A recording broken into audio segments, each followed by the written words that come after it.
अभिवादये अहमस्मि लता। अत्र भवतां स्वागतम् एतस्मिन् डीडी न्यूज़ वार्ता प्रसारणे। अथ प्रमुखाः वार्ताः। ब्रसेल्स् इत्यत्र अद्य प्रभृति आरभते तृतीयं भारत यूरोपीय संघ व्यापारस्य प्रौद्योगिकी परिषदः च मन्त्रिस्तरीयोपवेशनम्। वाणिज्यमन्त्री पीयूष गोयलः करिष्यति सहाध्यक्षताम्। विदेशमन्त्री डॉक्टर एस जयशंकरः अपि भवेत् सम्मिलितः।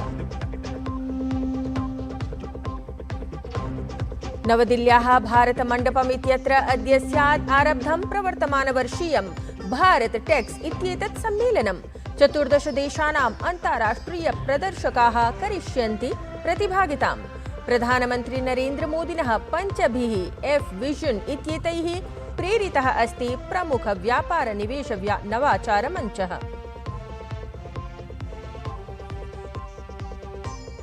लद्दाखस्य लोकतान्त्रिक विकेन्द्रीकरणस्य दिशि ऐतिहासिकः निर्णयः। लद्दाखस्य समस्तेषु 7 जनपदेषु भविष्यति पर्वतोपत्यका विकास समितिः। लेह कारगिल इत्यनयोः इव समस्त जनपदेभ्यः मिलेत् परिषत्। LAHDC एक्ट इत्येतस्य अन्तर्गतं पूर्णः अधिकारः। पश्चिमवर्ती एशिया क्षेत्रे संवर्धमानस्य संघर्षस्य मध्ये UAE इत्येतेन ईरान देशः होर्मुज़् इति जलीयपोतमार्गे तैलवाहकपोतेषु आक्रमणाय आक्षिप्तः। तत्र भारतीय नाविकस्य मृत्युः, 8 च अन्ये व्रणिताः जाताः।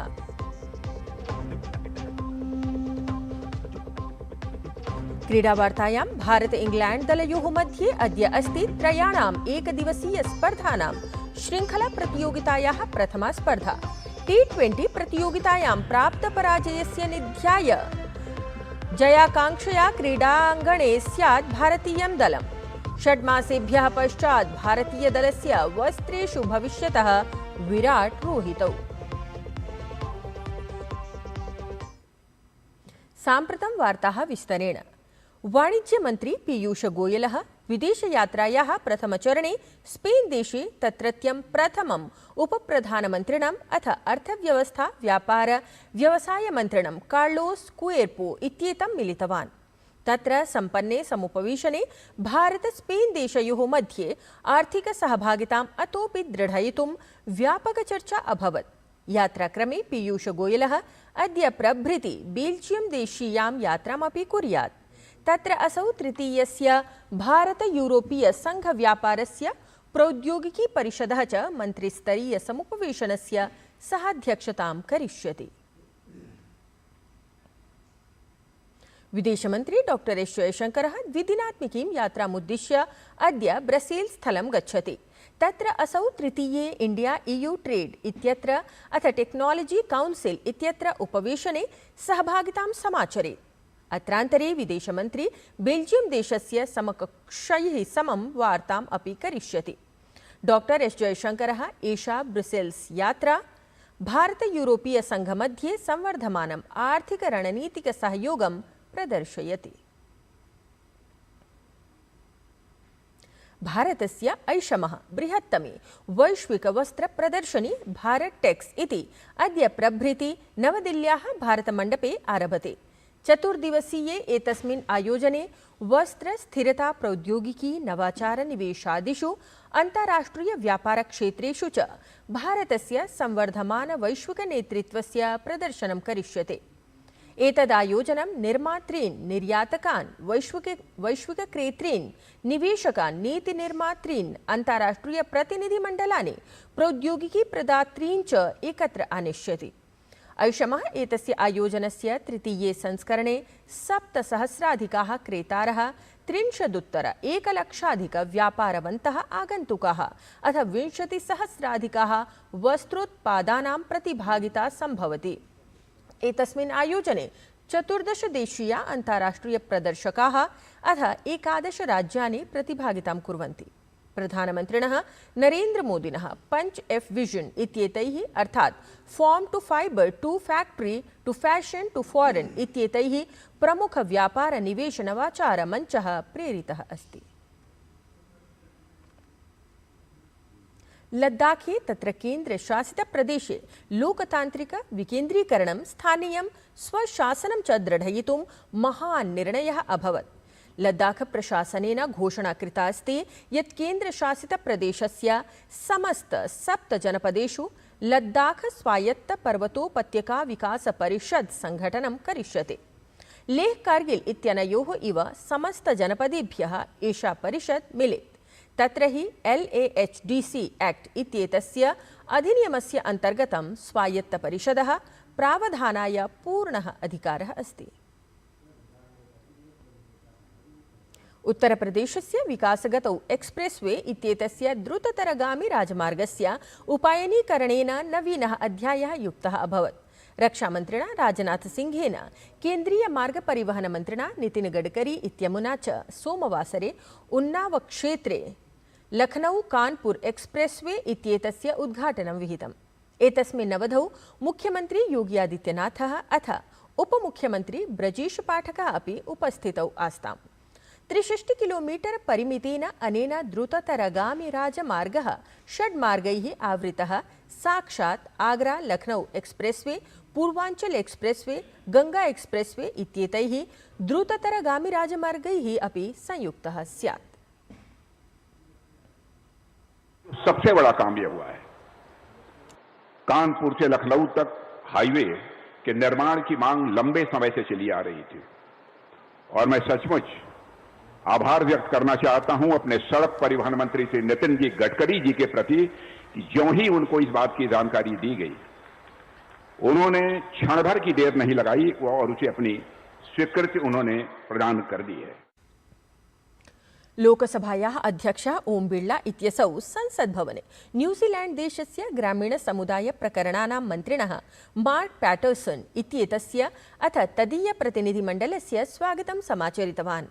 मेलनस्य छायाचित्राणि प्रकाशयन् लोकसभाध्यक्षः लिखितवान् यत् संसद्भवने प्रतिनिधिमण्डलसहकृतस्य मार्क पैटरसन इत्येतस्य स्वागतं समाचर्य प्रसन्नताम् अनुभवामि। एतस्मिन् मेलनावधौ भारत न्यूजीलैंड देशयोः मध्ये संसदीयादानप्रदानं शक्तं कर्तुं द्वयोः देशयोः मध्ये दीर्घकालतः प्रवर्तमानानां मैत्रीपूर्णसम्बन्धानां दृढीकरणाय बलं प्रदत्तं गतम्। संसद भवने प्रतिनिधिमण्डलाय भारतस्य संसदीय लोकतान्त्रिक व्यवस्थायाः समृद्ध लोकतान्त्रिक परम्परायाः अथ संसद भवनस्य भव्य वास्तुकलायाः अपि निदर्शनं प्रदत्तं गतम्।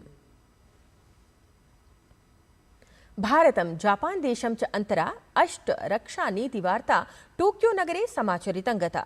वार्तायाः सह अध्यक्षतां भारतस्य रक्षासचिवः राजेश कुमारः अथ जापान देशस्य रक्षामन्त्रालयस्य अन्ताराष्ट्रियप्रकरणानाम् उपमन्त्री कानो कोजी इत्येषः कृतवन्तौ। एतस्मिन् उपवेशने द्वयोः देशयोः द्विपक्षीय रक्षासहयोगे समाचरितायाः प्रगतेः समीक्षा जाता। तत्रैव देशद्वयेन भारत जापान विदेश रणनीतिक वैश्विक सहभागितायाः सुदृढीकरणमुद्दिश्य प्रतिबद्धता प्रकटिता। अत्रान्तरे रक्षोद्योग सहयोग प्रविधिनवाचारादिषु उदीयमानेषु क्षेत्रेषु सहयोग समेधने अपि सहमतिः समाचरितं गता। शीर्षन्यायालये गतदिने श्रीराम जन्मभूमि तीर्थक्षेत्र न्यासाय प्रदत्तं गते दाने कथितानियमितता प्रकरणे वादश्रवणं समाचरितं गतम्। मुख्यन्यायाधीशस्य अध्यक्षतायुतेन खण्डपीठेन रामजन्मभूमि तीर्थक्षेत्रन्यासः लिखितपत्रमाध्यमेन परिपृष्टः अस्ति।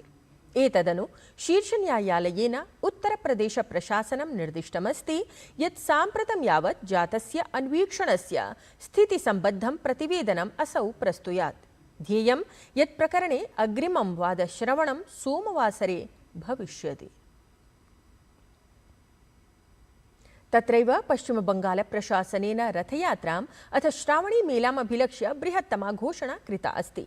मुख्यमंत्री राज्यस्य 6 प्राचीनरथयात्रासमितिभ्यः 5 लक्षरूप्यकाणाम् आर्थिकसहायतां करिष्यति इति घोषणां कृतवान्।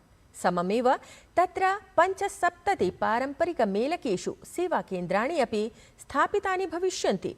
तत्र हि प्रशासनेन तीर्थक्षेत्र सर्किट इत्येतस्याः परियोजनायाः अन्तर्गतं धार्मिकस्थलानां विकासाय 1,000 कोटिराशेः प्रावधानमपि कृतमस्ति।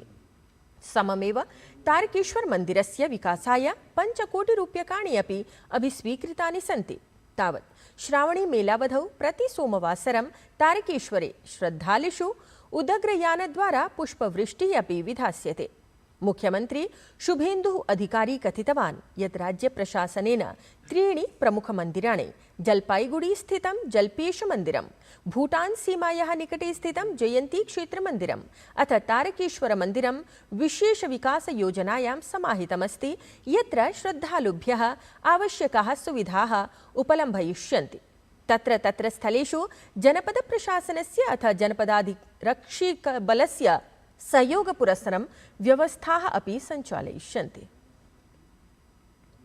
संयुक्तारबामीरातदेशेन कथितं यत् ईरान देशेन होर्मुज़ स्ट्रेट् इत्यत्र पोतद्वयम् आलक्ष्य आक्रमणं कृतमस्ति, यत्र एकः भारतीयः नागरिकः निधनं गतः, 8 अन्ये च व्रणिताः जाताः। संयुक्तारबामीरातस्य रक्षामन्त्रालयेन सामाजिके सञ्जालपटले लिखितमस्ति यत् ओमानवर्ती जलक्षेत्रमध्ये होर्मुज़ स्ट्रेट् इति जलीयमार्गतः गम्यमाने राष्ट्रियवस्तुवाहिवाहने आक्रमणं कृतं गतं, येन वस्तुवाहिवाहनद्वये अग्निः प्रदीप्तः, महती क्षतिः जाता।